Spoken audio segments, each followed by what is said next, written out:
ndomutengera grocery, ndomutengera chi. Anofara.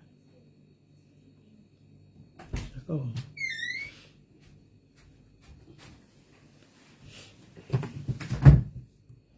Mama.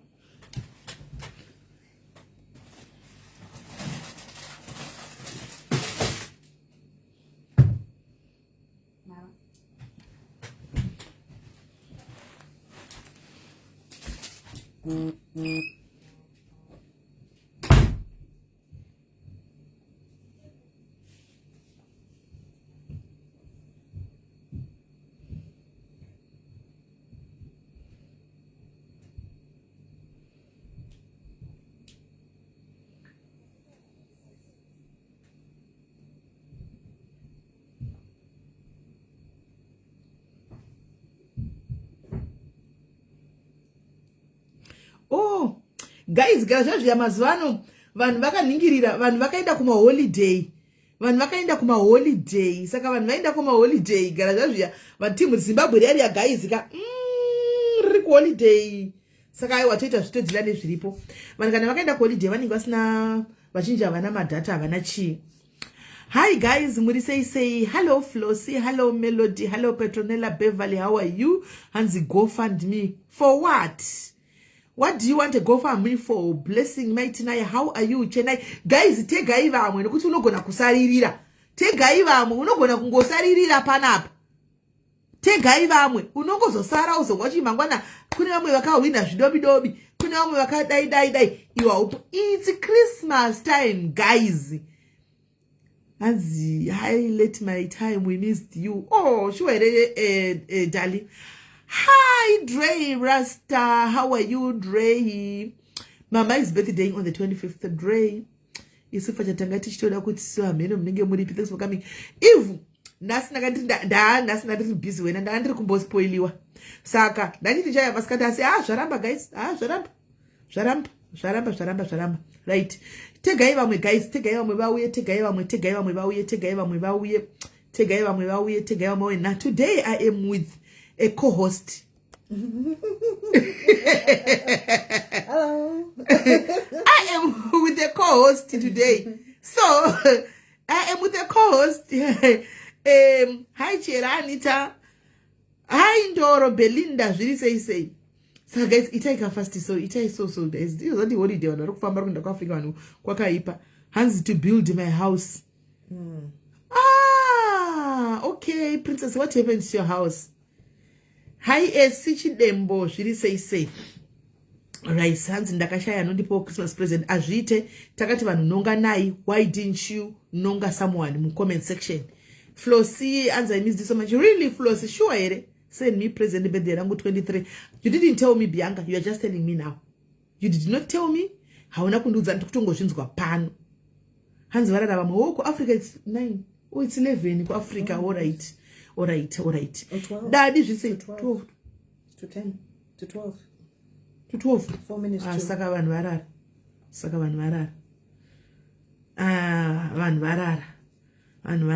All right guys. Tikupiwa mari here. Annabelle. You never know. Unogona kungoita like ukapiwa mari yacho. Yeah? You never know. You never know.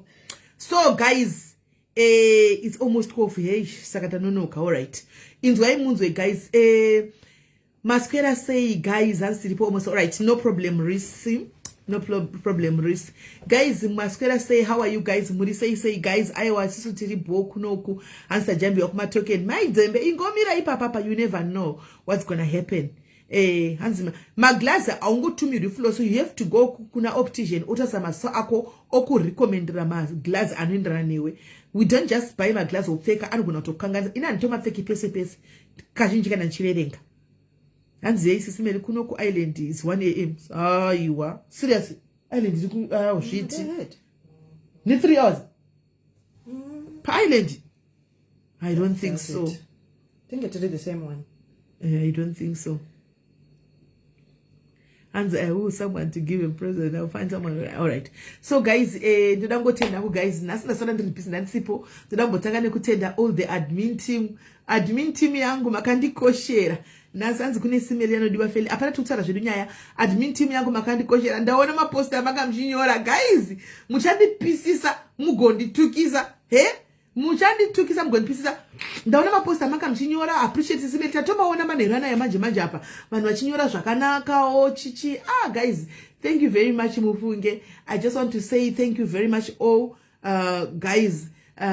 Ndaona mamwe macomments ndachitomaverenga izvozvi, so tichitoti ko vanhu ndozvavanga vachitotaurawo izvozvi about me. Handizivi yangu admin aisaposti kuti ndiani, but ndaendawo kune vese vataurawo zvavanofunga pamusoro pangu zvakanaka kana kuti zvakaipa. Hainaku ndinoda kutenda guys. Thank you very much guys, thank you very much. Right, my sister kana mchijena panapa yaine face yenyu muri kuendepiko naye my sister usiku uno? Admin aisaposti ndini ndizvo ndio aisaposti.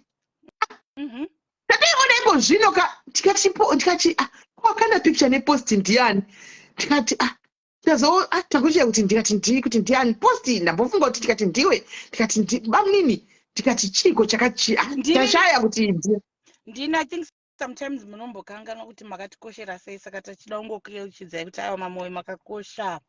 Tiri mumamoyo season makakosha mamoyo. That's nice. That's nice. Thank you Jenny.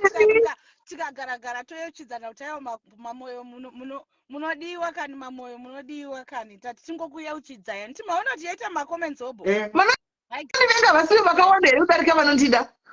Aiwa vanokudai vakatowanda kupfuura vanokuvengai. Nevanokuvengai vacho tinovada futi because vanototibatsira kuti tikure. Saka thank you. After taona post yako Cheri manera nayo, taona post yako nhasi, and tichitotaura nasisi tichitaura zvepost iyoyo, then tashamisika titaura tashamisika babe munomuka vachiita open up kune my sister panapa Cherika ndashamisika unoziva ndasvika tobhositi babe munondo appreciate wo kudaro unoziva Cheri. I didn't know quite chine yako. Aiwa, it's amazing Mufunge. Ndiri kufara zvinatendezi. I think munokanganwa because there's always just negative things sometimes, and I think it's been a tough year this year. It's been a very tough year, and when I sat down this afternoon that I want Smelly to go back on maybe on a birthday, on a different day off, and scroll on those comments and just read the positive things, the way you impact people's lives. Because sometimes verbalize it, you don't realize you're making a difference, but you actually do. Wow. Yeah. Aiwa, munoziva tichi zviri kutaura Smelly. Baba vari mune imwe room. Tatomboedza kuti uyai palive, but I just wanted to share kuti appreciation haina kungova ipapa online, and tinotenda Sterek nekuappreciata kwamaita sister wangu munin'ina wangu, actually I should say, because honestly zvinhu zvatisingaiti so much, but I think as a people tofanirwa kujaira kuramba tichidaro because it uplifts someone nenzira yatisingambofungiri. Baba panapa vari kuappreciata mai zvekuti it was so touching, zvinofadza Sterek. Vana appreciate kubetsera kwese kunoitwa vanhu vakofana papeji pano, kana inini follow kuti nditotanga kufollowa because of kubetsera vanhu, and it's just nice to hear and know kuti panapa chokwadi love is here, and zvinofadza tinotenda, and we all are here to celebrate as Smelly today and every day. I definitely think you deserve a lot more. They take one so good stuff. Aiwa baba ndinawo Annabelle. Ndatovaregerera vanga vachitokorora zvisingaiti nhasi, vanga vachikorora zvisingaiti vachikorora zvekuti nyangwe ndavhunduka ndatoshamisikawo tikati okay. Yes. But anyway, that's not very much important. But guys, I just want to come here and appreciate all of you guys for all your support. It hasn't been an easy year.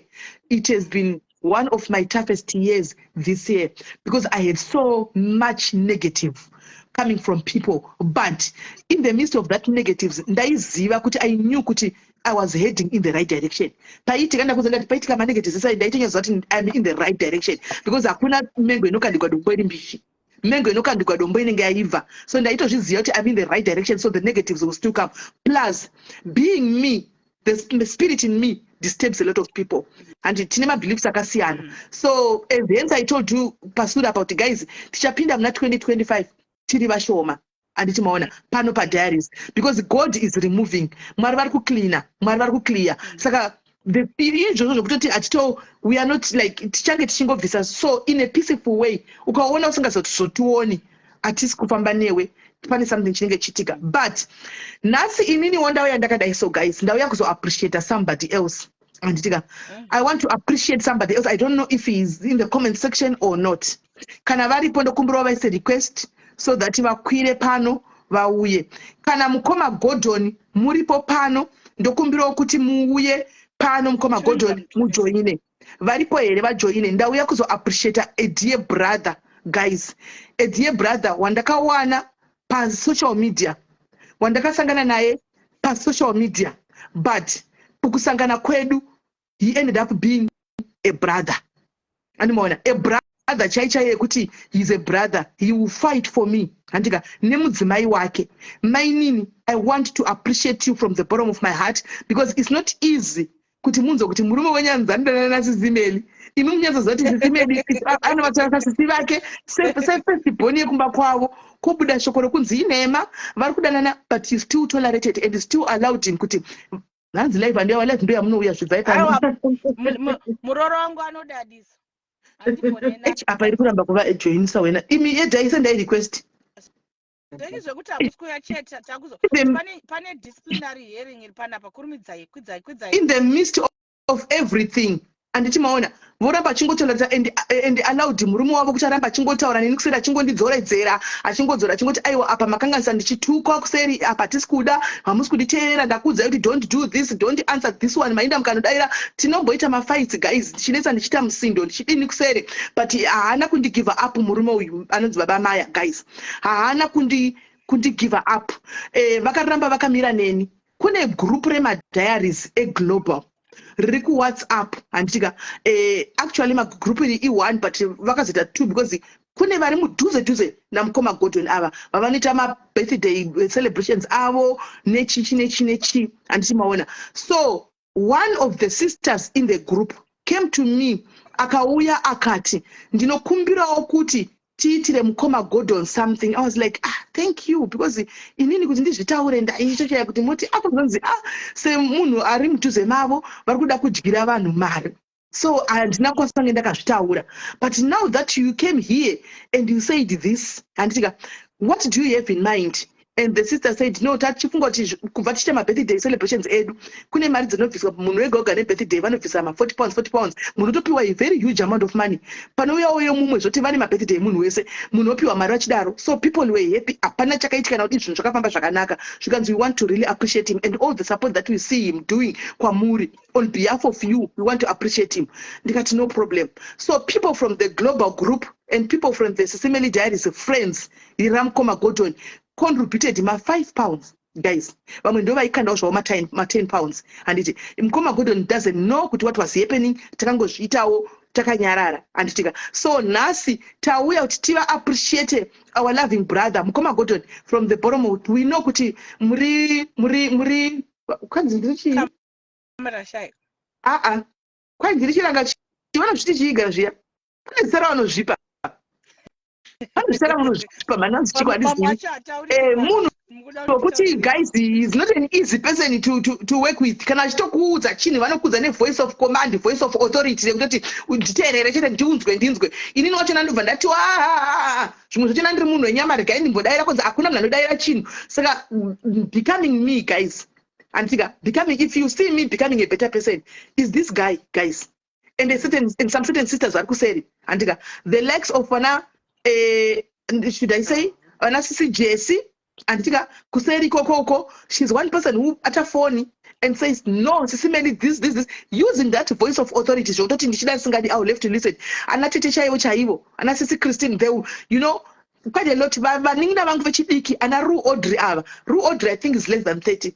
But when they speak with the voice of authority, kuti hamuna zvamunotenda vafunga izvozvo. Saka ndikukuudzai kuti you're not going to do this. Imuda kuti anhu panapa. Ana Chumbrez Bose, ana Milka Mudzipurwa, guys. Anditika letu pa German apa. We are not going to forget you, my sister. Most of the posts they use no approve on Letu. Letu is in the streets most of the times. Antika, if you see yourself getting blocked pano, waonekwa kuma street. Antika, uchitaura pasina kunaka. Waonekwa uchiseka pasina kunaka. No questions asked, she will just block you. Because she's trying to vasivake vasawanikwa vachipindo muzvinhu zviri negative. So Letu, from the bottom of my heart, and some of the admins, we want to appreciate you today. Appreciating Koma Gordon, appreciating Cherry Poki. We came from very far. Muskana we are not Cherry Poki mamoyo.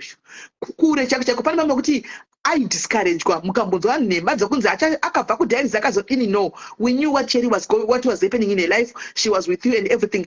Die hard diary havi pano chero chikaita sei. Andimona Cherry, toda ku appreciate awo naso ufunge mningi wangu. I want to appreciate you from the bottom of my heart. Cherry, you are part of this diary kuti ishepeke imire whatever zvatinoita. It's you guys. Apana mari yakabonzi yadyiwa in the midst of Cherry. Of course, we are konzi tadyiwa mari kwabiwa, but you are always there and you are always transparent. Unobudisa zvinhu kuti mapepe enyu ndinawo, so and everything must slips enyu and everything, right? Saka pamuka hanzi ndiri nonzi chakuzva mukadzi mukuru wezvinyawo zvese ndosarana ndichanga. Saka Mukoma Gordon, tine chipo chenyu chakabviswa neglobal team renyu reku UK. Anditika pane mari yakaunganidzwa ikaiswa kuna Cherry, screenshots ese akakandwa mugroup aiti munabvisa mari yake ipokandwa mugroup, munabvisa mari yake ipokandwa screenshot mugroup. So Cherry, care to tell us kuti how much do we have from Mukoma Gordon as appreciation? Mukoma Gordon, my direct debits ndikujoka ndikujoka Mukoma Gordon paya nemkono wedu we450 madedido toda kungokuti tokutendai nekuti guide even my contracts mamwaitika. You are always in the background drafting things for Sisimeli. You know, you do a lot of work for the group, and you're one person maybe patitesa singado zvake kubuda pakamera ini mazano kamera yaku 29 ndakutozvida wese.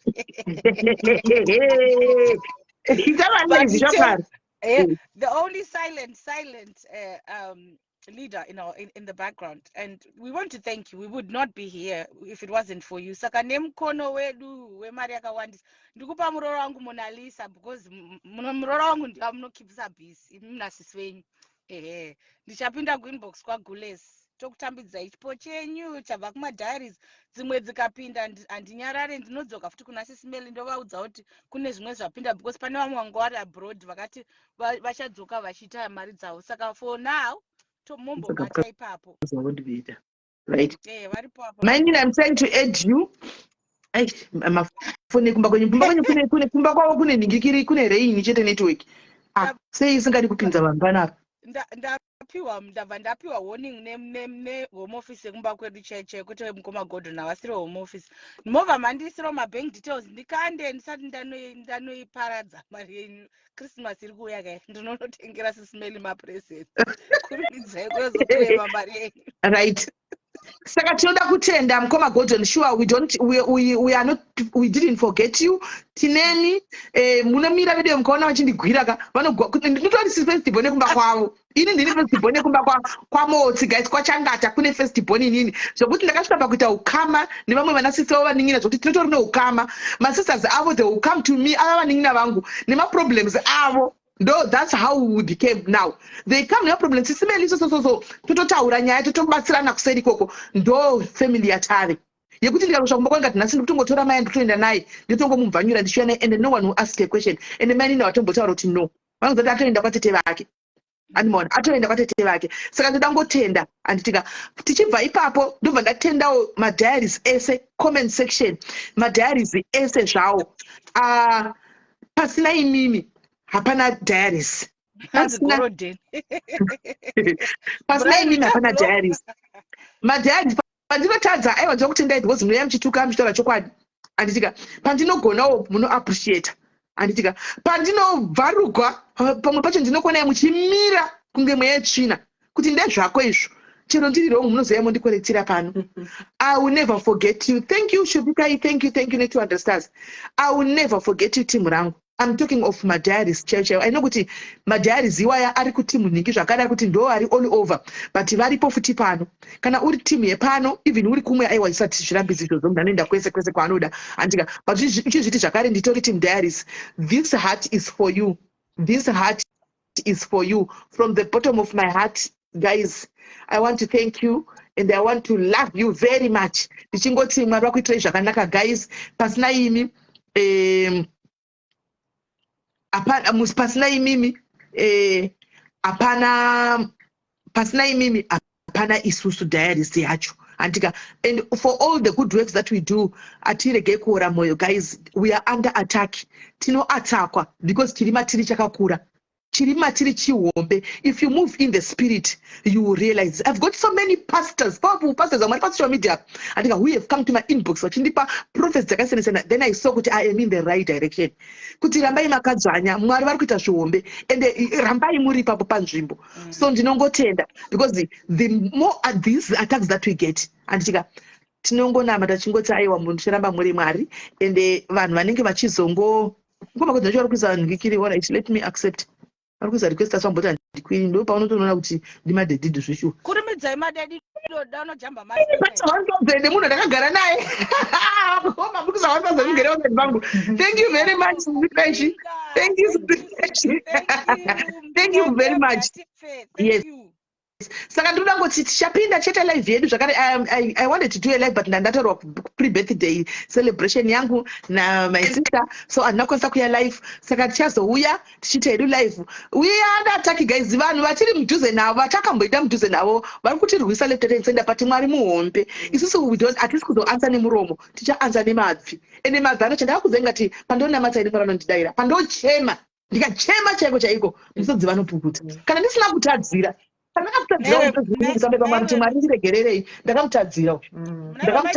Appreciation inda kudena so hanzi chizvina eyebrow rangu rinodyiwa here. Eyebrow rari kunyora kuti eyebrow usatombona eyebrow rakadrowiwa ita mushini ndasimbosiya bana tisipinde izvozvo animoni.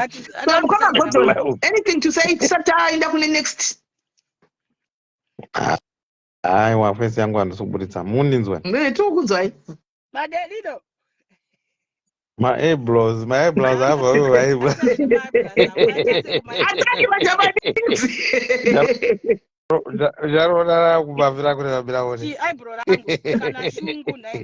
Thank you for 99 stars. Thank you Natsai for 99 stars.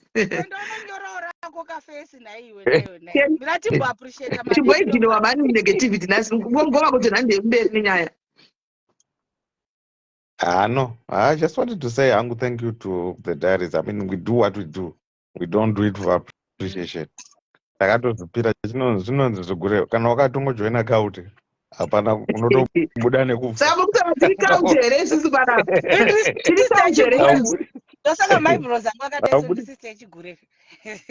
I think earlier on kwangu chitaurwa nyaya yekuti hanzi zone, what do you appreciate about this woman? And I think ndanyora zvandofunga kuti aiwa isimbi dzinocheka dzimwe simbi havana kuti mapost anga ari mambiri kune but what I love about this woman is you sit down and you have a meeting and you talk about things and you tell her don't do this, don't say this, and that is exactly what you go and do.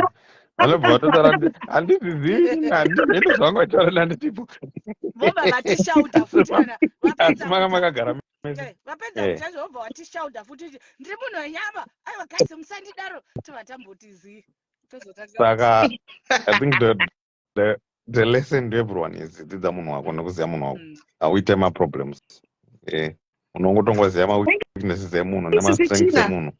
And kazhinji what I always say is some people hanzi anointing haugoni kutorera munhu iri mumaoko ende hapana unogona kumuita munhu iyeye because anenge akatopiwa zvaakapiwa. Saka you might throw as much mud as you wanted them, but vane inonzi teflon skin, nothing sticks. Thank you, 200 stars, my sister. Ingoramba makadaro kubvira chingoshanda tese kubva kwokutanga, you know kuti I've always done it from the bottom of my heart and I've never asked for anything I don't do this for rewards. I don't do this for anything. Hatina contract. I think you need to tell people that hatina kana contract. Hatina kana chinhu chinonzi percentage chinobviswa chekuzodii hatiite izvozvo. All we do is we do it for diaries, and that's what we do it for. True. And kana mukabvunza vese kana ana zoropumani vanokudza kuti aiwa ndomashandiro anoita vanavo. It's for the benefit of the people, and that's how we do it. That's why we do what we do. Zvisinei handingarambe chipo kana chinge chauyawo tinotambira. Aiwa zvashanda zvidaro. Munhu wega ane anointing dzake wakudotora yangu. Tima tagara takaudzana kuti mari iyo yadyiwa nemadirect debit tozozona February, January disease tozona naFebruary. Gulezi wako wakatobvura wataura mafigures ataurwa pajekerere nayo mana zvotaurwa kuseri. Anyway, thank you guys. Matambiro edu ndiwayo and hapana tinongototsurana tiri kutongodzorana hatidzore nzvimbo yemunozizivawo nekuti I don't give up on anything. Sezvandataura zita rangu ndinonzi Chadzunda, ndiri mukuru wezvigure zvese zvepadairies. Munhu wese kana usingandizive chibva watondiziva nhasi. Zvezvo kuti unozoya kuseri uchiti hanzi ndaita mistake ndakablokwa nemistake ndi-unblockewa. Kana watoenda kumachu waenda kumachu zvatopera. Because we want people who are working with us and we want focusing on one aim, changing people's lives. That is our aim. We want to change people's lives and make a difference in people's lives. Amen.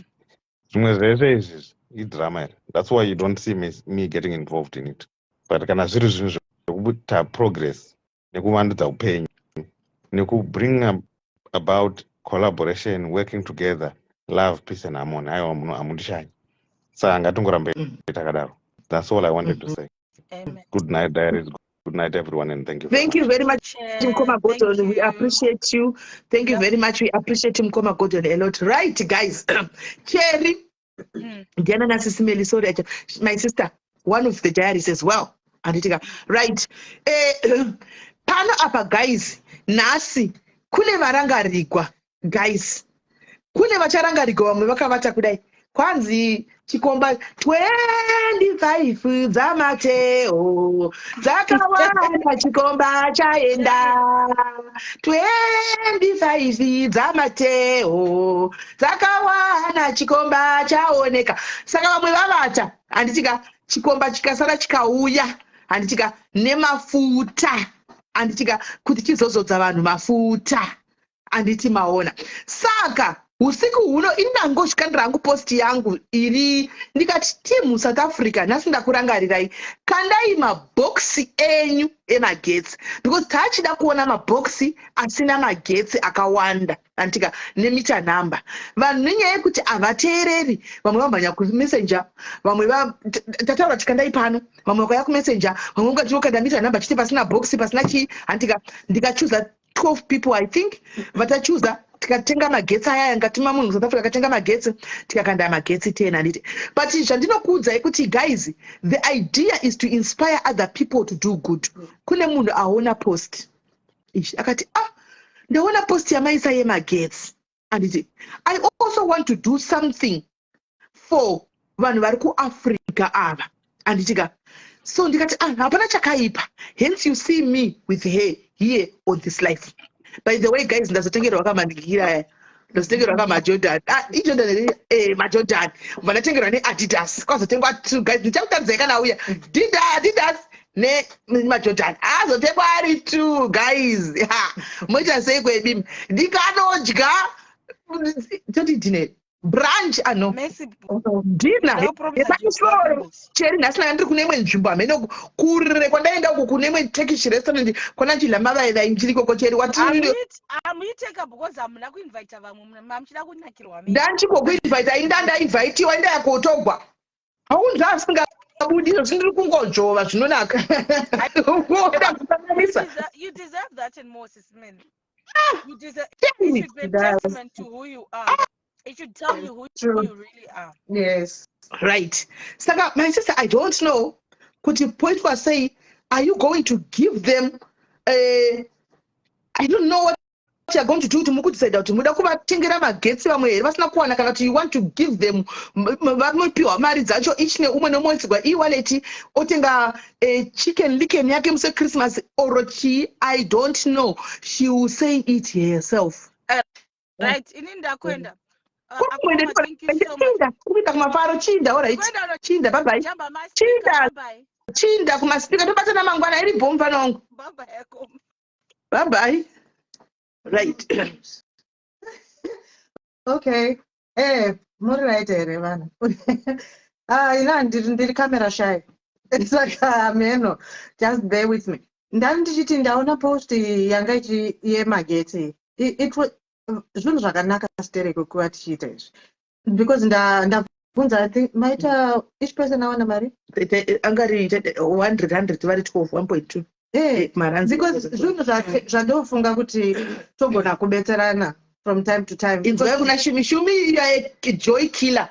Quite like a joy diet manikira. My sister is also on diet. Yes. There's now just chiri healthy. Yeah, very healthy. Just chiri healthy machero take boti. Oh, mbijana tipa Christmas. Kasha so yana ndiri ku birthday akashas. And birthday sha. Nemso Wednesday it's my birthday.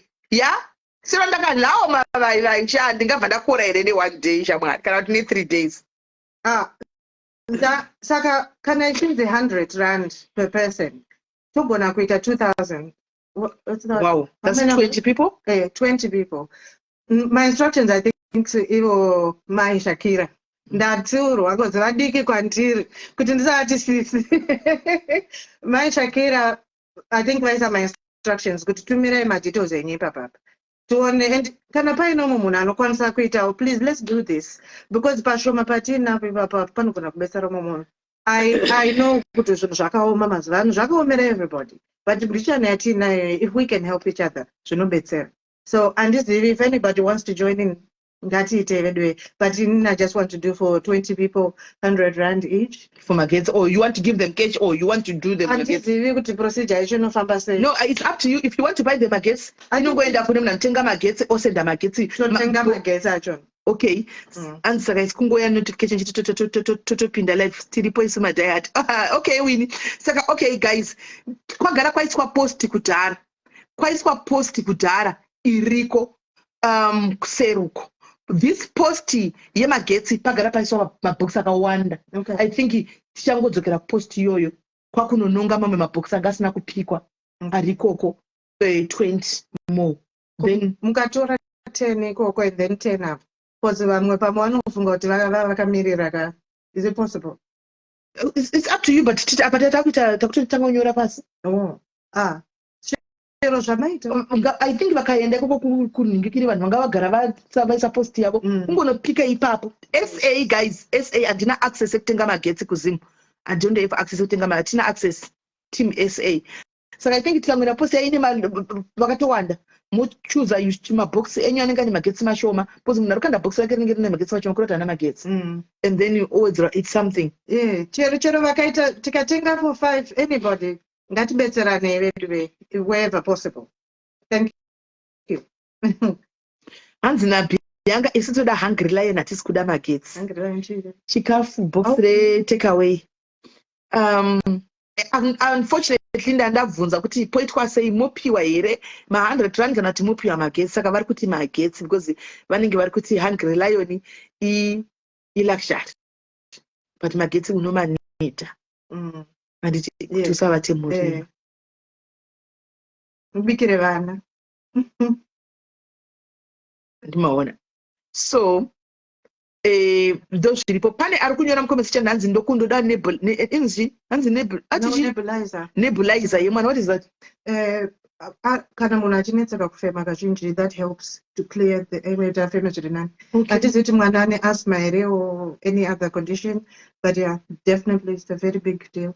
Ngauya atiudzika kuti chinoita mari chinhu chacho.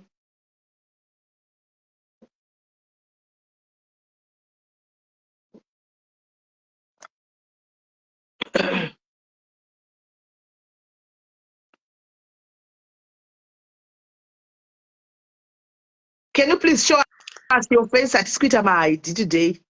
Ndiri muri marege ndibatidze light na ndishamisa mwana.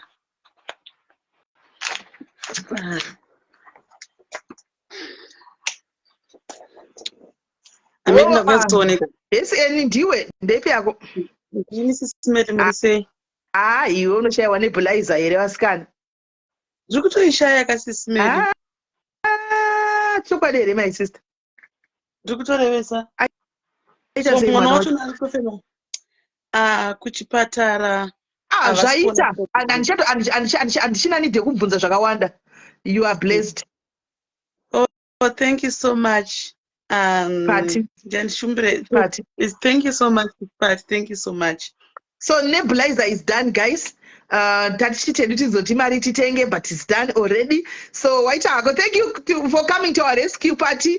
Thank you, Party. God bless you. Thank you, Party. Thank you. So it's done. Yes, it's fine. Too, she's one of us. Munu pano, you don't pano. Animal, munu edu pana. Dipeshi ofuti. Dipeshi. Arutenga dipeshi. Party peshi. Whatever. So while you are done, what you just have to do is go in kuna party, kuna peshi, kuna party. And then she will sort you out. Nini also tools of why you want and diga. Iman. Ane problem yiko mana. Kuchipatara kuti havasi kuona problem yacho. Asi mwana anofema zvisiri. Ndakatomboisa video last week iyo mwana achifema zvisingatomboite. Okay. Like kutofema semafemili yacho anotoshandisa muromo kufema kwacho. Okay. So shame. All right. So we wish you all the best. Chaka cheaper. Cheaper. Right. Thank you so much. All right. I go to your inbox and see how you can be sorted. Okay. Thank you, Party. Thank you so much. All right. Thank you very much, Party. God bless you. And do we have somebody who bless someone? Your brother is celebrating Tete. But that's the brother, my sister. Dre, you know, she's my family. Sometimes you know it one. Guys, sometimes my family. I'm not saying that is what is happening because I don't know. Because let's not judge and let's not go there. Right. Guys. Apana wandiri kuvharira panze here. Aripo here wandiri kuvharira panze. In December, guys, time for appreciating one another, time for blessing somebody else. Mugare makaziva ukaita chakanaka wazviitira. Ukaita chakaipa wazviitira. Kudzvara, tiri kutodzvara. We are sowing, we shall reap. Oh, wow. This is great. Do you care to join Shupikai? Yeah. Care to join Shupikai? Care to join? Hey, it's like your team essay yapinda. But if I post the guys wakaisa zvimakomenti zvako chimboti tukashatu kunyatsa kujamba sha. Tisi kujamba. Kana uchiziva kuti unombokomenta uchituka tinotoziva vanhu vese. Tinotoziva. Kana chitombo chako chituka kana chitombo chako zvimalike zvako patinotuka we know you. We know you. Kungozi chasara kwakudai so pesa pakomenda panobuda. Saka usagara kuwa zvinetsa. Andika, do you care to join Shupikai? Thank you, Shupikai. God bless you. Varikudzvaka, guys. Hands no, just send me your number. All right. Number I'm going to Maisa. Magetsi yato yainda sira kungoisenda South Africa chiri ndipe number yangu kuti mirai. Guys, nyora number yangu mu comment section. Ndinyorerewo number yangu mu comment section ka. All right, chimira ndinyore yabva yana nditoizine musore 079 18 210 326 ish. Namba yangu iyi.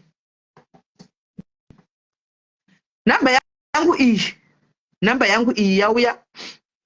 Namba yangu yauya. Namba yauya iyo. Saka aiwa vatiti ativapi majinja kungono sichasaka kudai rotobuda panenge akaningirira panenge akataura saka aiwa don't worry. Saka guys ya hey vamagetsi ndiri kuona hanzi ndeipisisi email diaries ndoda kuti muona mai vangu paXmas avagonemi. Wow, vari kupi kudzi? I'll gladly go. Vari kupi tiende kunovaona. Right. So yeah, guys, vanhu vemagetsi seems vanenge vanogona kutowana vese. Vanogona kutowana akati angu musandipe anenge angaisa zita before akati mupe someone else. manje magetsi kana achinge atengwa anotengwa nemita namba yako. Anotengwa nemita namba yako. Koze pane munhu anyora akati angu mapesi. Mimi amkure uko naiwe kudzi ndokusvikigwa nani? Kure wese uko. Ndozoenda musi weboxing day. Unondibata kuseri ndoenda musi weboxing day. Unondibata kuseri ndoenda musi weboxing day. Right. Vane magetsi I think ndinenge muchati wanei vakawanda. Andika guys, don't look at the amount. Andika is the thought and that counts. Munhu angodecide kuti gandiblesa ipapo padiki pandinapo, not kuti anazvo. No, but because anoda kungokuappreciatawo. Gamuchira nemwoyo wakachena, gamuchira nemwoyo unoda. Anditi maona. Vanhu havana vanenge tori nemaproblems but vanosacrifice because vari kutozvidzvarirawo, vari kudzvara. And I tell you, vakada kuuya next year nematestimonies avo, they will tell you their testimonies. They will tell you, hakuna munhu akambodzvara guys akasakohwa zviti. Chero kakohwa zvishoma asi unotokohwa. Tine ball next year. I wish to see you live. Yes, Hannah. Next year, the ball is going to be there. Ball inenge iripo next year. Ball inenge iripo next year. So guys, kana pasisina, inini chirega indidini, ndiinde zvangu. Anditika, thank you very much anything for us Slay Queens. Imini ma Slay Queens munonetsa manje. Imini ma Slay Queens mpongo mshoti pamari. Because imini ndimu runyazobata mari kama Slay Queens. Mwita mchiti topowo vasina. Topowo vasina ka ma Slay Queens nemari yese motikandira topowo vasina. Ani mazviona zvafamba saka right kune vese vaya kune munhu akapledja mubhedha, kune akapledja odrop yagogo, kune akapledja maplates agogo, mablankets. Guys, I really need those things. Imba yagogo inenge yatopera I think mangwana kana Monday inenge yatopera. Gogo vapinde muimba yavo nyuwani vatambe. Ini pangu ndakapedza guys, I've bought every material. Ndikatenga I think ndine vakatibatsira vakaisawo mabhegi emasemendi. Hello dear. Mushe kuri sei? Zviri sei Smedi? Zviri right muri sei? Ndoda kubvunza kuti pane vanhu venye magetsi mapedzere kutengerwa nemagetsi. Magetsi ndofunga post yakareba zvisingaizotu ukatouya katinotokavha tichienda takadaro. Okay, because handisi kuda kukomenta munonzi chii mukomenti. Yeah, I know. Saka ndipei mabank details enyu ndokuisirewo £20 muise kumagetsi. Right. Thank you very much guys. Thank you so much. Thank you so much. We have WhatsApp. It's up WhatsApp ndikupedza kuisa It's up WhatsApp. Guys, thank you very much guys. Thank you dear. Thank you guys. Thank you. Aita ake kola mwauya one £20 yake. Auya one £20 yake. Meaning to say kuti Mwari vavarangarira munoziva. Vanga gasinga ndachingota sangati amen. But it seems as if Mwari vari kunyatsovarangarira wena. Hanimana saka munhu wese can find something paya. Guys, ngatitendewo kola Mwari vakuitira zvakanaka kola. Mwari vakuitira zvakanaka. So guys, hanzve kupoteleza pesa zvadi. Ansati ndanzwa but ndaona live vanenge vakaenda kwabai mazowe futi nesuro. Ndangona live yakaita kwabai mazowe zvakare. We have UK people calling in now. Hi UK. Ismail Mugusei. Mushe kanjani? Kasare pamaropafadzi ndoda kuisawo mari, ndoda kuisawo £10 kumagetsi. Okoyo.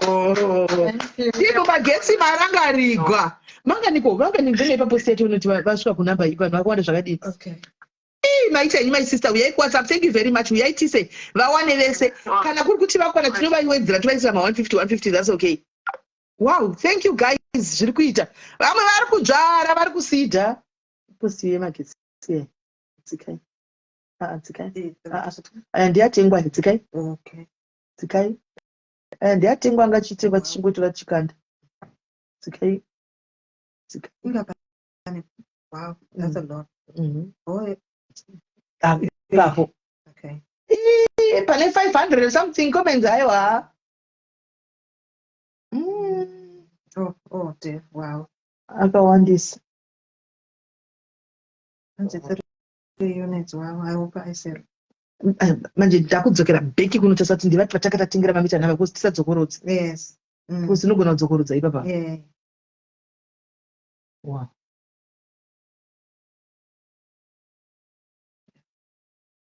Ramunona iwe unoti isa box mna nokusira mita namba chete. Iwe chiti isa box. Sisi no.